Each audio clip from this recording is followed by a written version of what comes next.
शुरू अल्लाह के नाम से जो नहायत मेहरबान रहम करने वाला। अस्सलाम वालेकुम नाजरीन, आप देख रहे हैं मेरा यूट्यूब चैनल और मेरा नाम है मोहम्मद हारून। दो रोज़ से आपसे ज़्यादातर जो मुलाकात हुई लाइव हुई और मैंने लाइव जो है स्ट्रीमिंग की, क्योंकि इस वक्त मैं ड्यूटी कर रहा था इलेक्शन कमीशन के इलेक्शन सिटी सेल में, और 8 तारीख को जो है मुकम्मल तमाम दिन जो है वो लाहौर का दौरा करते रहे, लाहौर में सर्वे करते रहे, लाहौर में जो 14 कौमी असम्बली के हल्के हैं वहाँ पर लोगों को देखते रहे और ये भी देखते रहे कि कौन कितना निकला है। एक बड़ी तादाद के अंदर जो है जो यूथ थी, नौजवान थे, वो निकले और उन्होंने अपना पहली मरतबा हक राय दही इस्तेमाल किया। ये वही यूथ थी जिससे मुतल्लिक जो है पाकिस्तान मुस्लिम लीग नून को बहुत ज़्यादा खदशा था कि ये उनके रास्ते के रोड़े हैं और इनके रास्ते में जो है वो रुकावटें इकट्ठी करेंगे। और वही हुआ कि 8 तारीख के सूरज ने सुबह से निकलने के बाद मगरिब होने तक, गुरूब होने तक जो है मुस्लिम लीग नून की धज्जियाँ बिखेर दी। और जैसे ही सूरज ढल गया तो फिर शैतान, जैसा सबको पता बाहर निकलता है, फिर शैतानियत जो है वो बाहर आई और फिर रात के अंधेरे में, बहुत ज़्यादा अंधेरे में, इस मरतबा बैलेट बॉक्सेस को चेंज ना किया गया, बोरे ना लाए गए, बल्कि सीधे सीधे ही बैठ कर फॉर्म 47 का नतीजा ही तब्दील कर दिया गया, जिसके नतीजे में पाकिस्तान मुस्लिम लीग नून जो है लाहौर से 9 सीटें जीतने में कामयाब हुई। लेकिन जो पाकिस्तान तहरीक इंसाफ के हमायत याफ्ता उम्मीदवार थे वो जो 9 सीटें जीत रहे थे वो तकरीबन हार गए। लेकिन इसके बावजूद अभी अगला मरहला मौजूद है और फिर वो दिन गुजरा कि आज 10 तारीख हो चुकी है और कई इलाकों के जो रिज़ल्ट है वो अभी तक मुतनाज़ हैं।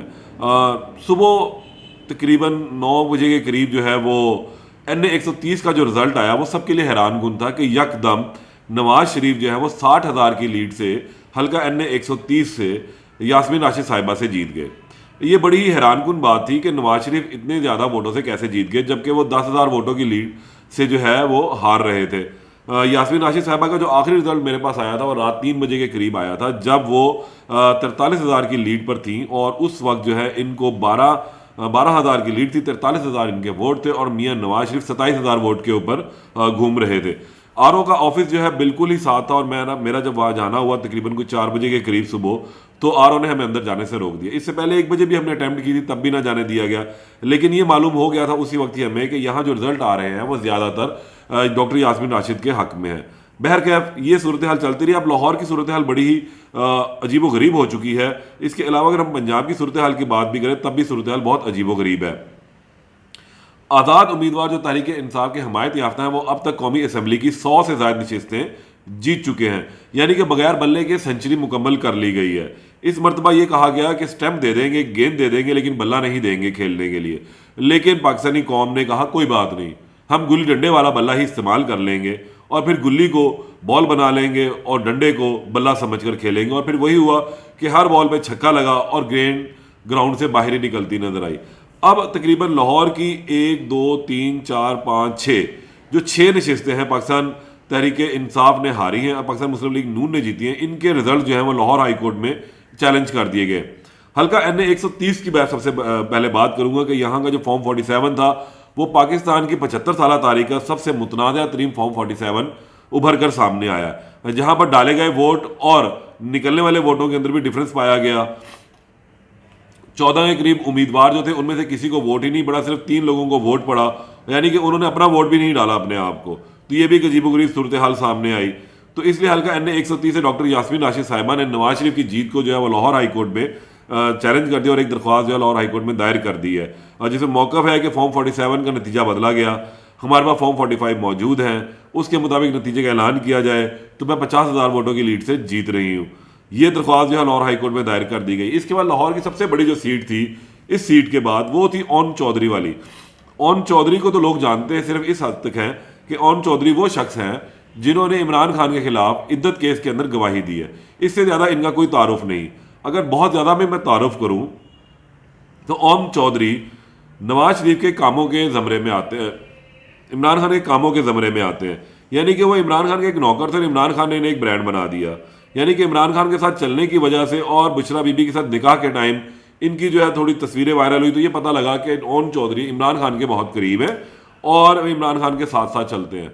इस वजह से इनकी कुछ शनाख्त बनी। इससे पहले इन्हें लोग जानते थे सिर्फ अदाकारा नूर के खावंद की हैसियत से और एक बिजनेसमैन की हैसियत से। तहम उन्हें लाहौर में जो है एक सीट दे दी गई उन्होंने मुकाबला किया। लोगों को उम्मीद थी 12-15 हज़ार वोट लेंगे।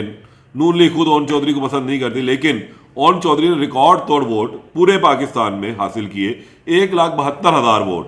और इनके मध्य मुकाबले सलमान अकरम राजा, जो एक मायानाज वकील हैं, बहुत आला इंसान हैं, आला शख्सियत के मालिक हैं, बहुत ही काबिल और मेहनती वकील हैं। उनको लोग जानते भी हैं, अरसा दराज से इस हल्के के अंदर जो हम रहते हैं।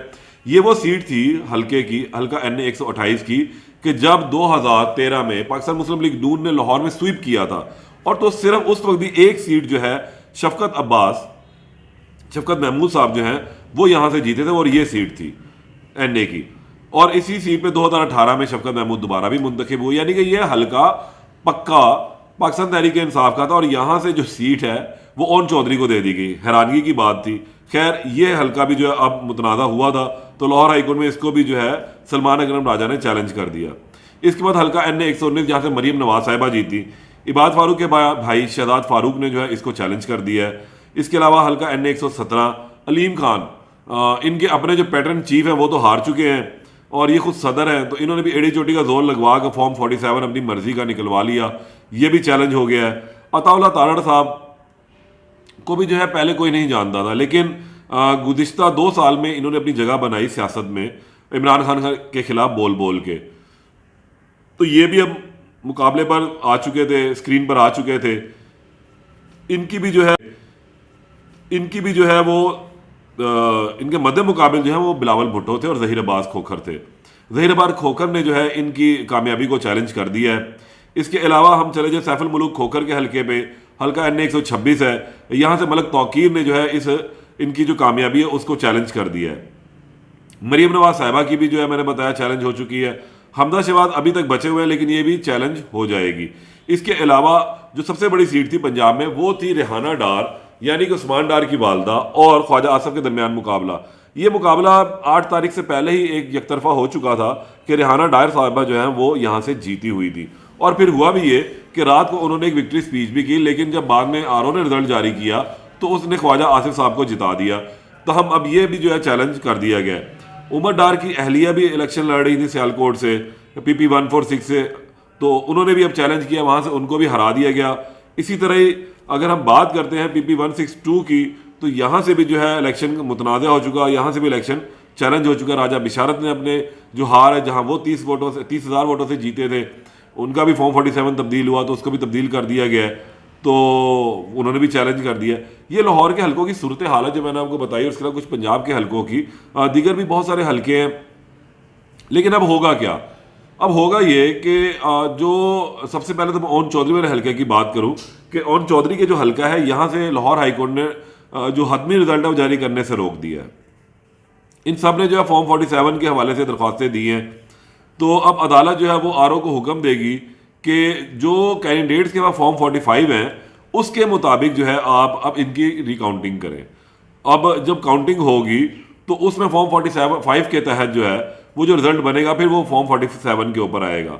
तो उम्मीद ये की जा रही है, और कभी इम्कान भी ये है कि जो लाहौर से सीटें ज़्यादातर 3 से 4 सीटें जो तहरीक इंसाफ के हाथ से निकली हैं, जिसमें ओन चौधरी की है, इसके अलावा तौकीर अब्बास यानी कि हल्का NA 126 की है, फिर उसके बाद जो अगली सीट है वो नवाज शरीफ की है।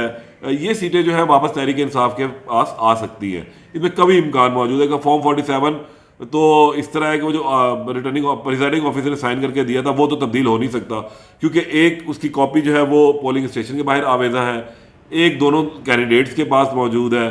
तो फॉर्म 47 तो सिर्फ RO ने जारी करना था, तो इसलिए जो है अब इधर कभी इम्कान है कि 3 सीटें और आ जाएंगी। और लाहौर में अभी तक जो 3 सीटें तहरीक इंसाफ जीती है, जिसमें लतीफ़ खोसा साहब की है, जिसमें उन्होंने ख्वाजा साद रफ़ीक को हराया था।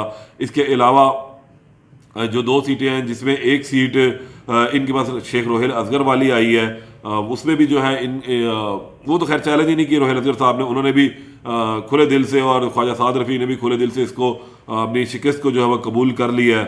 तो ये सीटें जो हैं 3 मिलाकर रहेंगी इनके पास, और 3 के साथ 4 सीटें और इनके पास आएंगी, तो 7 सीटें इनके पास आ जाएंगी। तो अब देखना यह है कि मज़ीद, और बल्कि कभी इम्कान है कि अलीम खान वाली सीट भी जो है वो भी इनके हाथ वापस आ जाए, तो 8 सीटें के करीब जो है वो कौमी असम्बली की इनके हाथ आ जानी है। पीपी की सीटें अभी चैलेंज होती रहेंगी, तो कभी इम्कान है कि उनमें से भी इनके पास कुछ 4 से 5 सीटें फॉर्म 45 के नताइज के तहत वापस आ जाए। तो ये कभी अच्छा इम्कान है कि यहाँ पर पार्टी पोजीशन अभी तब्दील हो जाएगी और तहरीक इंसाफ के हमायत आज़ाद उम्मीदवारों की तादाद जो है वो 115 के करीब लाहौर से ही बन जाएगी। ओवरऑल अगर हम देखें तो लाहौर ही जब सीटें इनके अंदर ऐड होंगी तो 115 तक ये लोग चले जाएंगे, क्योंकि इर्द गिर्द के भी जो 2-4 सीटें वो भी इनके साथ लगनी है। तो इस तरह एक बड़ी अच्छी सूरत हाल पंजाब से इनको मिलेगी। फिर उसके बाद आगे KPK से भी कुछ रिजल्ट अभी आने बाकी हैं, तो 120 प्लस सीट्स जो हैं वो आज़ाद उम्मीदवार अपनी जीत लेंगे। सूरत हाल है। इसमें मजीद जो अपडेट होगी, अब जो रिजल्ट सामने आएंगे, जो अदालतों के फैसले आएंगे, तो उस हवाले से आपको दोबारा जो है वो आगाह करूंगा। तब तक के लिए इजाज़त दें। अल्लाह ने के बाद।